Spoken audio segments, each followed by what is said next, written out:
Bismillahirrahmanirrahim. Assalamualaikum warahmatullahi wabarakatuh. Alhamdulillahillazi an'amana bi ni'matil iman wal islam. Asyhadu an la ilaha illallah wahdahu la syarikalah wa asyhadu anna Muhammadan abduhu wa rasuluhu la nabiyya ba'da.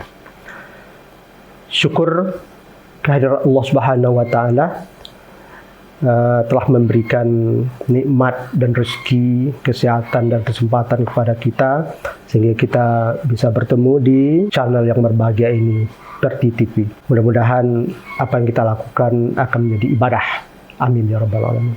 Salawat dan salam kepada Nabi kita Muhammad sallallahu alaihi wasallam. Allahumma shalli ala sayyidina Muhammad. Para pemirsa Perti TV dimanapun Anda berada, terutama yang suka belajar bahasa Arab, para guru bahasa Arab dan dosen bahasa Arab. Karena background saya memang pengajaran bahasa Arab, S1 di jurusan bahasa Arab di UIN Sultan Syarif Qasim Pekanbaru, S2 di Leeds University jurusan Arabic Studies, saya ambil di Teaching Arabic as a Foreign Language.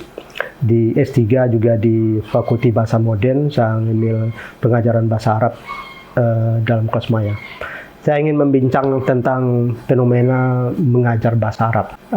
Dalam mengajar bahasa, dalam belajar bahasa, ada dua istilah yang perlu kita pilih. Pertama, apa yang disebut dengan language acquisition atau pemerolehan bahasa atau iktisabil lughah. Di sini adalah iktisabil lughah, pemerolehan bahasa.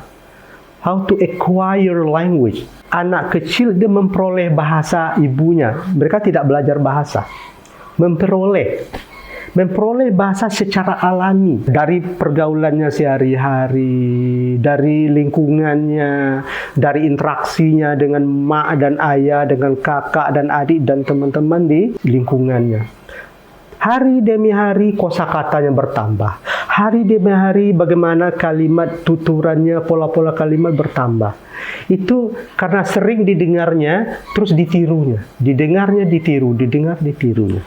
Dan di dalam pemerolehan bahasa itu tidak ada guru, tidak ada buku, tidak ada media, tidak ada jam pelajaran, tidak ada tempat pelajaran, semuanya tidak ada ditentukan. Artinya bebas. Tempatnya di rumah bisa, di halaman sekolah boleh, di tepian mandi pun boleh, di mana saja. Gurunya boleh ayah, boleh emak, boleh kakak, boleh tetangga, boleh teman sejawat, siapapun. Bahkan kalau salah, ada hukuman sebenarnya. Tetapi dengan diberikan hukuman, anak gembira. Contoh, seorang ayah, seorang kakak bilang sama adik, "Dek, jemput sendok ke belakang." Dia lari-lari, diambilnya. Tapi yang dibawanya garpu. "Ini kak, ini garpu, ini bukan sendok." Marah, tapi karena marah, adiknya ketawa, terkikik, pergi lagi dia pun. Salah, dimarahkan, tetapi dia bahagia, enjoy. Itulah proses pemerolehan bahasa yang disebut dengan iktisabil lughah dalam bahasa Arab. Berbeda dengan belajar bahasa. Kalau language learning, ta'allumil lughah, belajar bahasa, itu seseorang kita belajar di dalam kelas. Ada guru, ada buku, ada alat, ada media, ada hukuman kalau salah, kalau benar ada hadiah, ada tempat, ada waktu dan segala-galanya. Semuanya diformat. Ini namanya belajar secara formal. Apa yang ingin saya sampaikan kini adalah ketika anak belajar bahasa Arab, belajar bahasa Inggris atau bahasa Jepang di dalam kelas, itu suasananya formal sekali. Bahkan dengan suasana yang mencekam. Kalau salah, takut menggigil. Disuruh dua orang praktek ke depan, menggigil kaki. Dihafal gitu kan. What is your name? My name is Budi. My Smuka ismi Ahmad. Wah, itu dihitung. Kadang salah, umpamanya ada 5 pertanyaan. Si A bertanya, si B menjawab. Si A bertanya, si B menjawab. Si A bertanya. Ada 5 pertanyaan. Ini dihafal-hafal biasanya. Ketika tiba di pertanyaan keempat, nah yang menjawab lupa. Ini pertanyaan ketiga, keempat, atau kelima. Pertanyaannya keempat, tapi dia coba jawab ke yang nomor 5. Tentu tidak sesuai pertanyaan dan jawaban.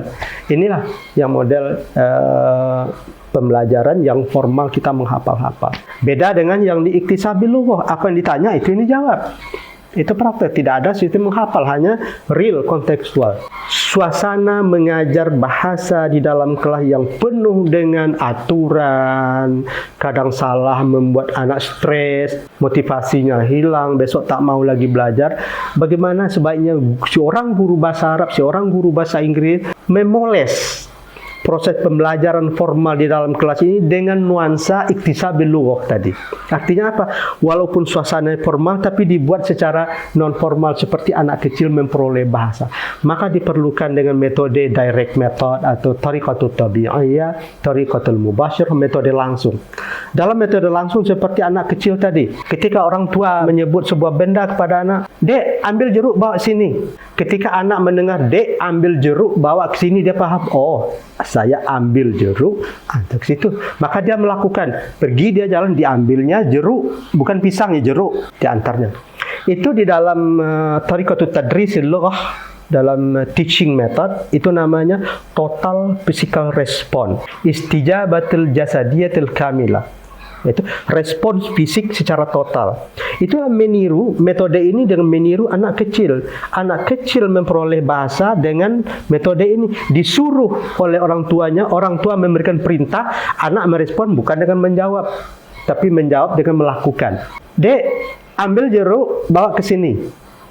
Di telinga, oh jeruk bukan pisang, dia pergi diambil diantarkan. Itulah pemahaman, itu kemahiran mendengar dan memahami apa yang diinginkan lalu dilaksanakan. Proses inilah dibuat oleh James Ashir dalam metode total physical response. Silakan guru-guru laksanakan ini, metode ini, anak akan enjoy dalam pembelajaran bahasa Arab, tidak merasa waktu pun sudah habis, pelajaran dapat. Ini contoh kecil saja, dan pesan saya kepada guru-guru bahasa Arab, guru bahasa Inggris, tolong supaya mahasiswa Anda, siswa Anda tidak merasa terhukum dalam belajar bahasa Arab, tidak merasa terhukum dalam bahasa Inggris.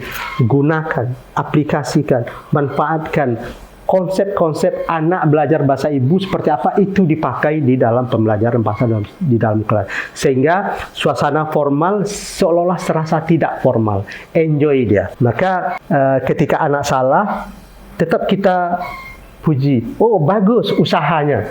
Hasilnya kurang bagus, tapi usahanya Anda bagus. Nah, begitu.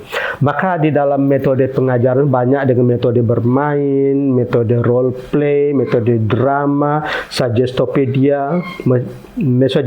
Suggestopedia ini contohnya adalah dengan memutarkan sebuah musik lembut ya. Kalau kita orang Islam mungkin musik-musik pada pasir gitu kan, dibunyikan.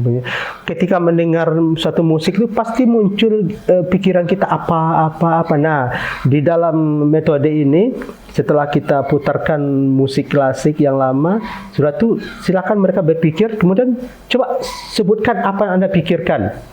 Nah, di sini praktek untuk berbicara baik dalam bahasa Inggris maupun bahasa Arab. Tafadhal, madza tufakkir? Dia mungkin menyebutkan, dia akan menceritakan ketika masa kecilnya mandi di sungai, terdengar lagu itu, dia bicara, dia mengungkapkan apa yang terpikir oleh saat mendengar irama lagu itu. Inilah model supaya mereka silakan berbicara. Salah atau benar tentang susunan biarkan saja dulu. Yang penting dia bisa mengungkapkan idenya. Karena yang dikatakan bahasa adalah maharatul kalam, itu adalah speaking skill, itu adalah ta'birul afkar wal ihsas wal iradah. Nah, mengungkapkan apa yang dipikirkan, apa yang dirasakan, dan apa yang diinginkan dalam bentuk kata-kata. Kalau dia sudah bisa mengungkapkan, itulah bahasa. Masalah benar salah tata itu belakangan bisa dibenarkan. Anak kecil kan tidak langsung benar tata bahasanya, tapi dengan perkembangan waktu semakin lama semakin benar, semakin lama semakin benar. Itulah pesan saya kepada para guru bahasa Arab, guru bahasa Inggris yang mengajar di SD, SMP, SMA, bahkan dosen di perguruan tinggi. Mari kita ubah suasana belajar yang formal dalam kelas dengan menggunakan model suasana iktisabil lughah atau language acquisition, saat mana seorang anak kecil memperoleh bahasa ibunya melalui lingkungan keluarga, teman-teman. Seperti itulah kita laksanakan. Akhirnya apa? Anak siswa anak akan enjoy belajar bahasa Arab, enjoy belajar bahasa Inggris. Terima kasih. Assalamualaikum warahmatullahi wabarakatuh.